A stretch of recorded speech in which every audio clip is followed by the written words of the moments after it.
Hello students and welcome. आज के इस क्लास में आप सभी का बहुत बहुत स्वागत है। मुझे पता है आरआरबी एनटीपीसी एग्जाम्स बस अब पास आ ही रहे हैं, राइट? और आप सब बिल्कुल जोर शोर से तैयारी में लगे हुए हैं। इसीलिए आज का ये एक्सप्लेनर आपके लिए सच में एक गेम चेंजर होने वाला है। हम ना सिर्फ हवा में बातें नहीं करेंगे बल्कि एक्चुअल डेटा और रियल एग्जाम ब्लूप्रिंट को एकदम डीपली एनालाइज करेंगे। तो फटाफट अपनी नोट्स निकाल लीजिए और पूरा फोकस स्क्रीन पर रखिए। So let's dive right into this. Tension बिल्कुल नहीं लेनी है, ओके? क्योंकि देखिए, एग्जाम क्लियर करना ना बेसिकली एक स्ट्रैटेजी का खेल होता है और आज हम मिलकर उस स्ट्रैटेजी को डिकोड करेंगे। आज हम आरआरबी एनटीपीसी पेपर का कंप्लीट निचोड़ देखेंगे, स्टेप बाय स्टेप। मेरा आपसे वादा है कि इस एक्सप्लेनर के एंड तक आपको एग्जैक्टली पता होगा कि कहाँ सबसे ज़्यादा मेहनत करनी है और एग्जैक्टली क्या पढ़ना है। हम बिल्कुल स्क्रैच से स्टार्ट करेंगे और कुछ रियली इंपॉर्टेंट क्वेश्चंस भी सॉल्व करेंगे। तो आज हम क्या क्या कवर करने वाले हैं? 1. NTPC paper pattern analysis. 2. Topic wise weightage breakdown. फिर 3. हम सॉल्व करेंगे कुछ इंपॉर्टेंट जनरल अवेयरनेस क्वेश्चंस। और फाइनली 4. पॉलिटी और ज्योग्राफी के MCQs. Let's get started. Okay, तो चलिए चलते हैं हमारे पहले टॉपिक की तरफ, NTPC paper pattern analysis and setting your target. आपको पता है, किसी भी एग्जाम को क्लियर करने के लिए मैदान को समझना जरूरी होता है ना? ये डेटा डायरेक्टली आपको रीसेंट शिफ्ट्स के गुड अटेम्प्ट्स दिखाता है। देखिए, पेपर में टोटल 100 क्वेश्चंस है। मैथमेटिक्स और रीजनिंग के 30 क्वेश्चंस है, जहां एक आम स्टूडेंट एवरेज 23 से 26 क्वेश्चंस आराम से निकाल लेता है। लेकिन असली गेम चेंजर क्या है? यहाँ ध्यान दीजिए, जनरल अवेयरनेस। यहाँ पर 40 क्वेश्चंस है, जिसमें से 27 से 30 क्वेश्चंस एक गुड अटेम्प्ट माना गया है। अगर आप नीचे टोटल देखें तो आपको अपना टारगेट दिख जाएगा।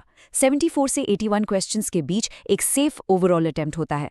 सो the point is, general awareness को इग्नोर करके एनटीपीसी क्लियर करना ऑलमोस्ट इम्पॉसिबल है।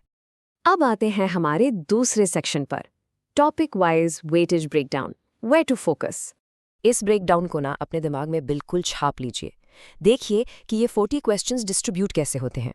सबसे बड़ा चंक मतलब पूरे 10 क्वेश्चंस सीधे करंट अफेयर्स से आते हैं, जिनका डिफिकल्टी लेवल मॉडरेट रहता है। फिर आती है साइंस, जिसके 7 से 8 क्वेश्चंस हैं और ये इजी टू मॉडरेट होते हैं। हिस्ट्री से 5 से 6 क्वेश्चंस आते हैं और बाकी जो क्वेश्चंस बचे हैं वो स्टैटिक जीके और दूसरे टॉपिक्स में डिवाइड हो जाते हैं। तो अगर आप अपना रिवीजन स्टार्ट कर रहे हैं तो आपकी प्रायोरिटी एब्सोल्युटली करंट अफेयर्स और साइंस होनी चाहिए। ये दो सब्जेक्ट्स अकेले ही आपको लगभग 17 या 18 मार्क्स दिला सकते हैं। Seriously, it's that important. Alright, अब टाइम है तीसरे सेक्शन का, सॉल्विंग इंपॉर्टेंट जीए क्वेश्चंस। जैसे ही सवाल आए, आप लोग भी माइंड में मेरे आंसर बताने से पहले गेस जरूर करना। रेडी? Let's go. तो ये रहा पहला सवाल और ये डायरेक्टली उस करंट अफेयर्स सेक्शन से है जिसका वेटेज हमने अभी देखा था कि 10 मार्क्स का होता है। सवाल है, who was appointed as the chief minister of Chhattisgarh in December 2023? दिसंबर 2023 में छत्तीसगढ़ के मुख्यमंत्री के रूप में किसे नियुक्त किया गया था? ऑप्शंस हैं जेपी नड्डा, विष्णु देव साय, मोहन यादव या बिस्वभूषण हरिचंदन। थोड़ा सोचिए और अपना आंसर माइंड में लॉक कीजिए। और सही जवाब है ऑप्शन बी, विष्णु देव साय। जी हाँ, उन्हें दिसंबर 2023 में छत्तीसगढ़ का नया चीफ मिनिस्टर अपॉइंट किया गया था। अब देखिए, ये सवाल हमें क्या सिखाता है? ये क्लियर कर देता है कि रीसेंट पॉलिटिकल अपॉइंटमेंट्स जैसे न्यू चीफ मिनिस्टर्स या गवर्नर्स, ये सब क्वेश्चंस हाईली स्कोरेबल होते हैं। जब हम कहते हैं कि करंट अफेयर्स मॉडरेट लेवल का आता है तो उसका मतलब यही है कि क्वेश्चंस काफी डायरेक्ट होते हैं, आपको बस अपडेटेड रहना है। चलिए नेक्स्ट देखते हैं। ये क्वेश्चन हमारे स्टैटिक जी के सेक्शन से है। पूछा जा रहा है, Dhimsa is an official folk dance of which state? Dhimsa किस राज्य का आधिकारिक लोक नृत्य है? ऑप्शंस हैं कर्नाटका, महाराष्ट्र, आंध्र प्रदेश या राजस्थान। फोक डांसेस ना हमेशा से आरआरबी के एब्सोल्युटली फेवरेट टॉपिक्स रहे हैं। तो क्या लगता है आपको? सही आंसर है ऑप्शन सी, आंध्र प्रदेश। ढिमसा एक बहुत ही ब्यूटीफुल ट्राइबल डांस है और यहाँ एक क्रूशल एग्जाम पॉइंट नोट कर लीजिए। ये डांस स्पेसिफिकली आंध्र प्रदेश के अराकू वैली के लोकल ट्राइब्स परफॉर्म करते हैं। एक्चुअली कभी कभी एग्जाम में सीधा स्टेट ना पूछकर अराकू वैली भी ऑप्शन में दे देते हैं, तो उसके लिए तैयार रहिएगा। तो एग्जाम टिप यही है, रीजनल फोक डांसेस को एकदम अच्छे से मेमोराइज कर लीजिए। ये आपके स्टैटिक जीके के सॉलिड मार्क्स हैं। अब हम आते हैं अपने आखिरी सेक्शन पर, polity and geography MCQs.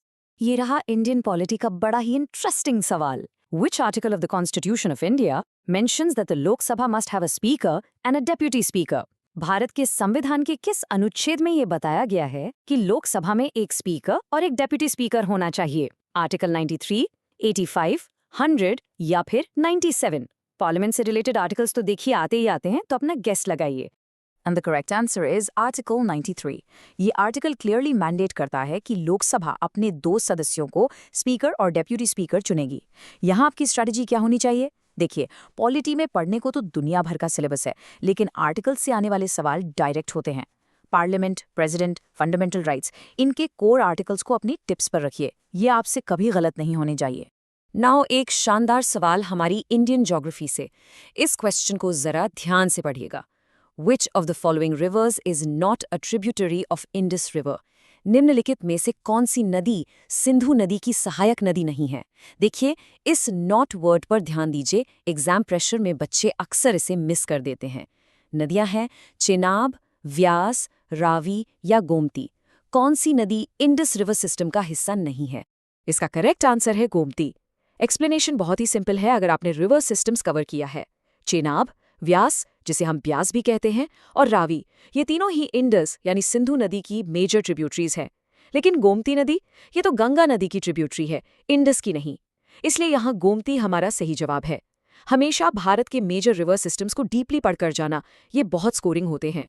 So students, इसके साथ हमने अपना आरआरबी एनटीपीसी का पेपर पैटर्न डीपली एनालाइज कर लिया है और कुछ रियल लेवल के क्वेश्चंस भी सॉल्व कर लिए हैं। मुझे उम्मीद है कि अब आपकी तैयारी का डायरेक्शन बिल्कुल क्लियर हो गया होगा। अगर आपको ये वीडियो हेल्पफुल लगा हो तो प्लीज़ लाइक, शेयर और चैनल को सब्सक्राइब करना मत भूलना। सारे पीडीएफ्स के लिए मेरा टेलीग्राम चैनल ज्वाइन करें, लिंक डिस्क्रिप्शन